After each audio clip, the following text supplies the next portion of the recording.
Mattia, over to you. You are an advisor to Edelcoin, which is not a fiat-backed stablecoin. It's backed by 5, I think, metals.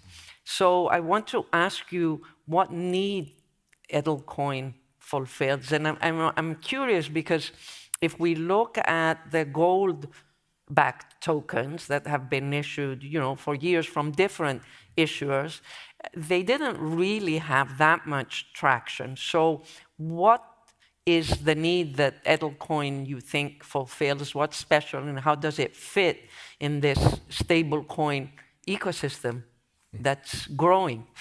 Yeah, no, thank you for the question. On my side, I am, as you said, an advisor here in the space, out of Zug, in the Web3 space for 7 years now. And I like to, help project becoming stable startups at the end. That's what I do.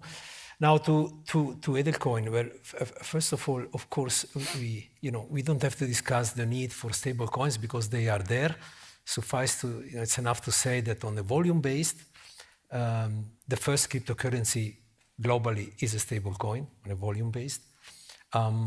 And amongst the top 10, there are 2 or 3 stable coins in market cap. So they fulfill 2 needs, right? One, they are really the blood of the cryptocurrency markets, without which they will not function as they do.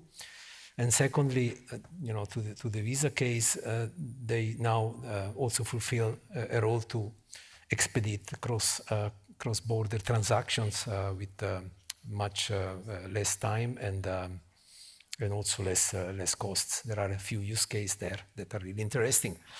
Now, the current dominating stablecoins are pegged to fiat, or to one fiat.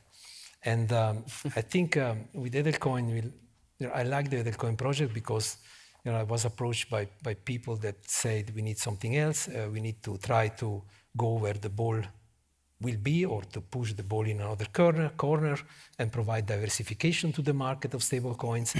So, the fiat base, basically stablecoins comes with, I think, 2 more or less major problems if you want to recognize them as such. One is that they are inflationary as much as the fiats.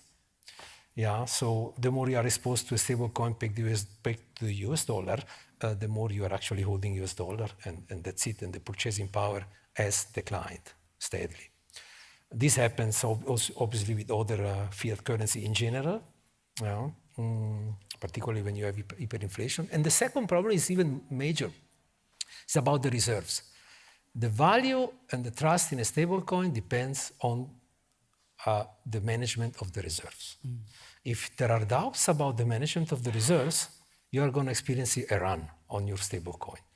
The last example that happened was in spring, when the USDC that invested, I think, 2 or 3% of their reserves in the Silicon Valley Bank was subject to a run because there were doubts that the Silicon Valley Bank would be viable, and the peg was lost for a few moments. So it tells the story, right? So the advantage of this Edelcoin is that there are 3 advantages. One is that it is pegged not to fiat, but to 5 metals in this case.